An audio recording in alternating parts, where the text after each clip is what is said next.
السلام علیکم نحمده ونصلی علی رسولہ الکریم اما بعد فاعوذ باللہ من الشیطان الرجیم بسم اللہ الرحمن الرحیم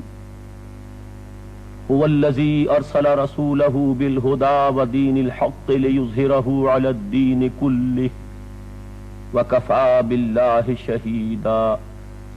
صدق اللہ العظیم۔ یہ آیہ مبارکہ جو ابھی تلاوت کی گئی ہے سورہ فتح میں وارد ہوئی ہے۔ ویسے اس کا جزو اعظم دو اور صورتوں میں یعنی سورہ توبہ اور سورہ صف میں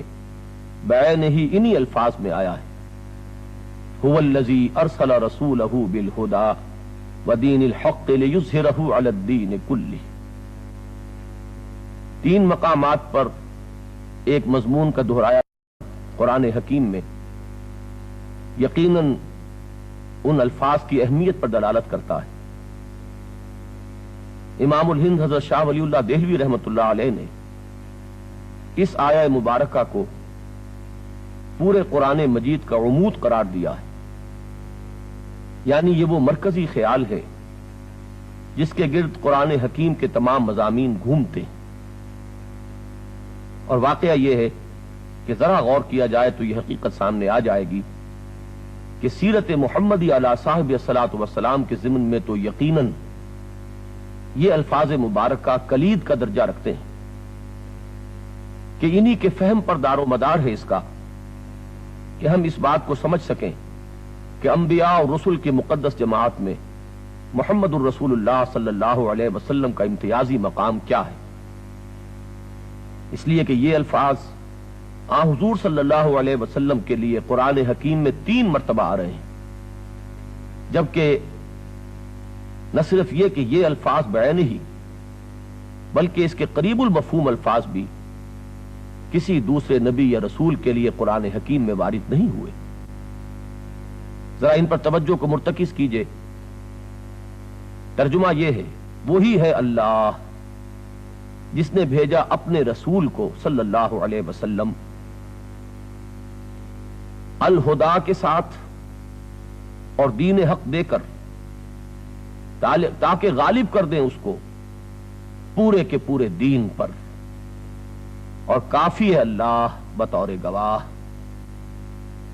ان الفاظ مبارکہ میں نبی اکرم صلی اللہ علیہ وسلم کے مقصد بعثت کی امتیازی شان سامنے آتی ہے۔ اس کے ایک ایک لفظ پر غور کیجئے۔ اس میں حضور صلی اللہ علیہ وسلم کے لیے رسولہ یہ الفاظ جس کیفیت کے ساتھ وارد ہوئے ہیں ان سے اشارہ ہوتا ہے اس بات کی طرف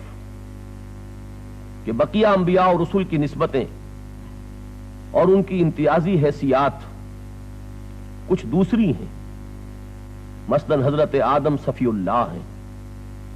حضرت نوح نجی اللہ ہیں، حضرت ابراہیم خلیل اللہ ہے، حضرت اسماعیل ذبیح اللہ ہے، حضرت موسیٰ کلیم اللہ ہے، حضرت عیسیٰ روح اللہ ہے، لیکن حضرت محمد رسول اللہ ہے صلی اللہ علیہ وسلم۔ گویا کہ منصب رسالت جس مقدس ہستی پر اپنے نقطہ عروج کو اور نقطہ کمال کو پہنچا ہے وہ ہے ذات محمدی علی صاحب الصلاۃ والسلام۔ چنانچہ ہم یہ دیکھتے ہیں کہ آپ سے پہلے تمام انبیاء اور رسول کی بعثت صرف اپنی اپنی قوموں کی طرف ہوئی، سب کی دعوت قرآن مجید میں نقل ہوئی ہے، لیکن ان کا خطاب ہمیشہ ایک ہی رہا، یا قوم، اے میری قوم کے لوگوں۔ اس مقدس جماعت میں محمد الرسول اللہ صلی اللہ علیہ وسلم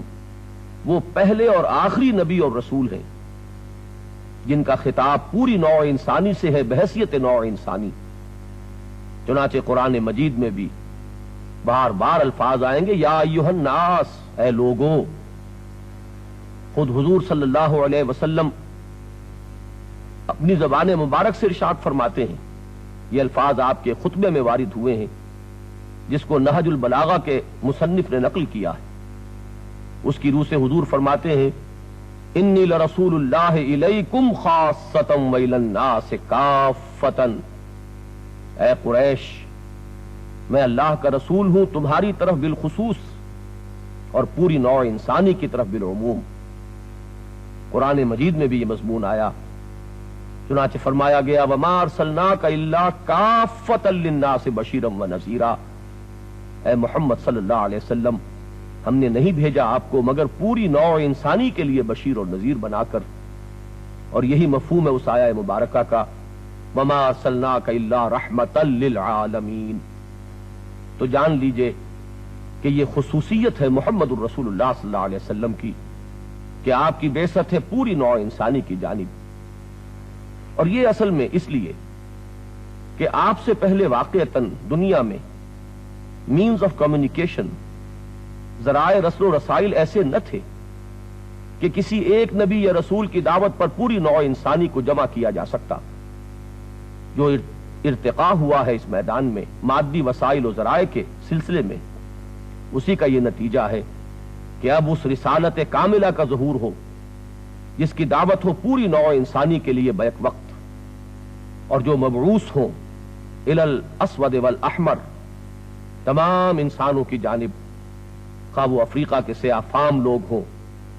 خواہ وہ یورپ کے سرخ رو لوگ ہوں، خواہ وہ مشرق کے زرد رو لوگ ہوں، کسے باشد۔ ذرا آگے چلیے، ارشاد ہوتا ہے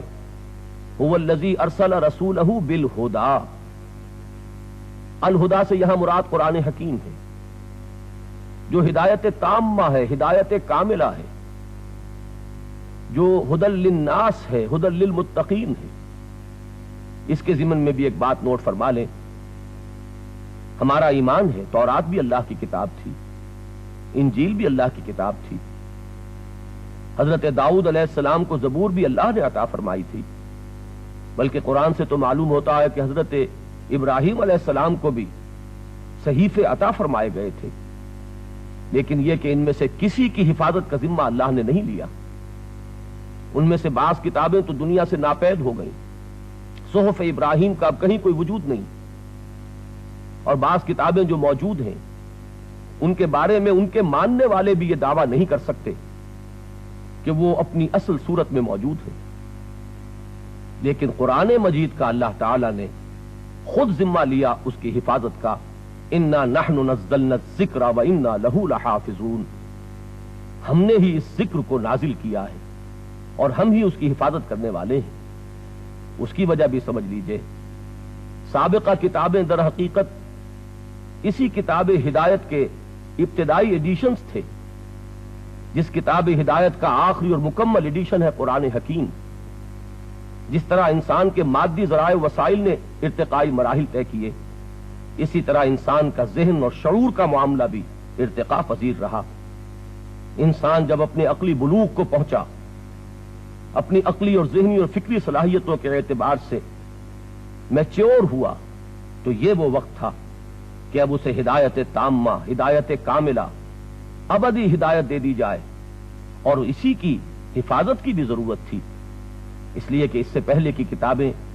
ابدی نہ تھیں، وہ ہمیشہ کے لیے نازل ہی نہیں ہوئی تھیں۔ ہمیشہ کے لیے ہدایت، کامل ہدایت، آخری ہدایت وہ ہے جو محمد الرسول اللہ صلی اللہ علیہ وسلم لے کر آئے،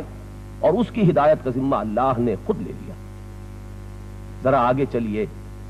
دوسری چیز جو حضور لے کر آئے یا دے کر بھیجے گئے صلی اللہ علیہ وسلم، وہ دین حق ہے، وہ ایک نظام اجتماعی ہے، نظام عدل اجتماعی، جس میں سب کے حقوق اور فرائض کا ایک نہایت متوازن نظام موجود ہے، جس میں کوئی کسی پر زیادتی نہیں کر سکتا۔ یہ وہ میزان ہے جس میں سب کے حقوق و فرائض کا توازن کر دیا گیا ہے، اس سے تول کر ملے گا ہر شخص کو، ہر فرد کو جو کچھ کے ملے گا۔ یہ نظام اجتماعی، غور کیجئے کہ اس دور کے انسان کی اصل ضرورت یہی نظام عدل ہے۔ جہاں تک انفرادی اخلاقیات کا تعلق ہے، سابقہ انبیاء اور رسل وہ بھی بہت بلندیوں تک پہنچ چکے۔ ہمیں یہ اعتراف کرنا چاہیے کہ ذاتی مکارم اخلاق کا جہاں تک تعلق ہے، نجی اخلاق، اس کے اعتبار سے حضرت مسیح علیہ السلام بھی بہت بلند مقام پر پہنچ چکے ہیں، لیکن جس دور کے فاتح ہیں محمد الرسول اللہ صلی اللہ علیہ وسلم، اس دور میں انسانی اجتماعیت بھی ارتقائی مراحل طے کر کے اس مقام تک آ چکی ہے کہ اجتماعیت کا پلڑا بھاری ہو چکا ہے، انفرادیت اجتماعیت کے شکنجے میں کسی گئی ہے۔ یہ ذہن میں رکھیے کہ ابتداءً قبائلی نظام کے تحت قبیلہ ہی ایک مکمل اجتماعی یونٹ تھا، سیاسی اعتبار سے بھی، سماجی اعتبار سے بھی، معاشی اعتبار سے بھی۔ پھر ذرا انسان نے ترقی کی، تمدن نے ارتقاء کا مرحلہ طے کیا، شہری ریاستیں قائم ہوئی، اس کے بعد انسان نے اور قدم آگے بڑھایا تو بڑی بڑی ایمپائرز، بڑی بڑی مملکتیں، بڑی بڑی سلطنتوں کا دور آیا۔ یہ وہ دور ہے جب محمد الرسول اللہ صلی اللہ علیہ وسلم کی بعثت ہو رہی ہے۔ آپ وہ نظام لے کر آئے ہیں جو انسانوں کے مابین عدل اور قسط کی ضمانت دے، جس میں کوئی طبقہ دوسرے طبقے کے حقوق پر دسترازی نہ کر رہا ہو، جس میں نہ فرد جماعت کے بوجھ تلے سسک رہا ہو، نہ جماعت اور اس کے تقاضے جو ہیں وہ انفرادیت پسندی کے بھیٹ چڑھ گئے ہیں۔ وہ ایک نظام عدل و قسط، وہ دین حق ہے۔ اب ظاہر بات ہے کہ بہتر سے بہتر نظام، نہایت عادلانہ نظام، نہایت منصفانہ نظام اگر صرف کسی کتاب کی زینت ہو، کسی کتاب کے اوراق میں لکھا ہوا موجود ہو، وہ نوع انسانی کے لیے حجت اور دلیل نہیں بن سکتا جب تک کہ اس کو قائم کر کے اور چلا کر نہ دکھا دیا جائے۔ لِيُظْهِرَهُ عَلَى الدِّينِ كُلِّهِ، آپ کا مقصد بعثت یہ قرار پایا آپ اس نظام عدل و قسط کو پورے کے پورے نظام زندگی پر غالب کریں، قائم کریں، نافذ کریں۔ چنانچہ ایک عظیم انقلابی جد و جہد ہے جو ہمیں سیرت محمدی علیہ صاحب الصلاۃ والسلام میں نظر آتی ہے۔ ایک مکمل انقلاب، تاریخ انسانی کا عظیم ترین انقلاب وہ ہے جو محمد عربی صلی اللہ علیہ وسلم نے برپا کیا، اور ایک مکمل انقلابی جد و جہد کا خاکہ ہے جو ہمیں آپ کی حیات طیبہ کے 23 برس آغاز وحی کے بعد، بلکہ صحیح تر الفاظ میں 21 21 برس ان کے دوران نظر آتا ہے۔ چنانچہ آپ نے ان 21 سالوں میں ایک عظیم انقلاب برپا کیا اور اس دین حق کو عملاً دنیا میں نافذ کر کے اس کا ایک نمونہ نوع انسانی کے لیے پیش کر دیا۔ چوتھی چیز جو بہت نمایاں ہو کر سامنے آتی ہے وہ یہ کہ اس جد و جہد میں ہم دیکھیں گے کہ قدم قدم پر مشکلات ہیں، مصائب ہیں، موانع ہیں۔ یہ جد و جہد نبی اکرم صلی اللہ علیہ وسلم نے خالص انسانی سطح پر کر کے دکھائی ہے۔ آپ نے وہ ساری تکلیفیں جھیلی ہیں جو کسی بھی انقلابی جد و جہد میں کسی بھی داعی انقلاب کو یا انقلابی کارکنوں کو جھیلنی پڑتی ہیں۔ وہ تمام شدائد، وہ تمام موانع، وہ تمام مشکلات، وہ تمام آزمائشیں، وہ تمام تکالیف جو جھیلنی پڑتی ہیں کسی بھی انقلاب کے علمبرداروں کو اور کسی بھی انقلاب کے کارکنوں کو، وہ محمد الرسول اللہ صلی اللہ علیہ وسلم نے بنفس نفیس جھیلی ہیں۔ اس کا بھی ایک سبب ہے جس کو جان لینا چاہیے۔ یہ انقلاب صرف عرب کے لیے نہیں تھا، یہ پوری نوع انسانی کے لیے تھا، یہ پورے عالم ارضی کے لیے تھا۔ محمد الرسول اللہ صلی اللہ علیہ وسلم نے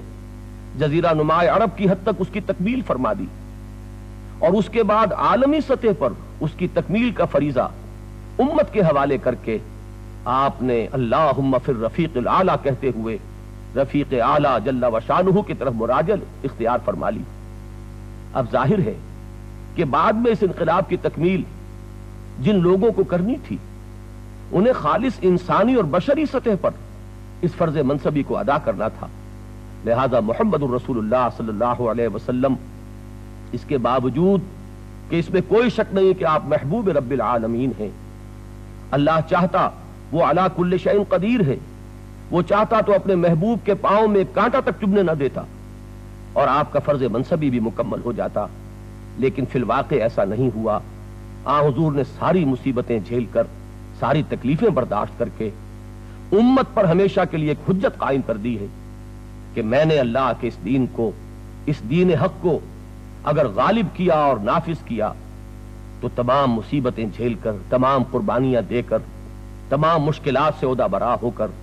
اب یہی کام تمہیں کرنا ہے تا قیام قیامت. یہی بات ذہن میں رکھنے کی ہے. یہ بات اپنی جگہ 100% درست ہے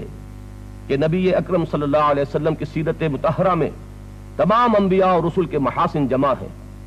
حسن یوسف دم عیسیٰ ید بیضا داری، آنچ خوباں ہمہ دارن تو تنہا داری. لیکن ساتھ ہی وہ بات بھی پیش نظر رہے جو حضور صلی اللہ علیہ وسلم نے خود فرمائی کہ تمام نبیوں اور رسولوں نے جتنی تکلیفیں برداشت کیں میں نے تنہا وہ سب کی سب برداشت کیں. فصلی اللہ علیہ وعلی آلہ واصحابہ وسلم تسلیما کثیرا کثیرا.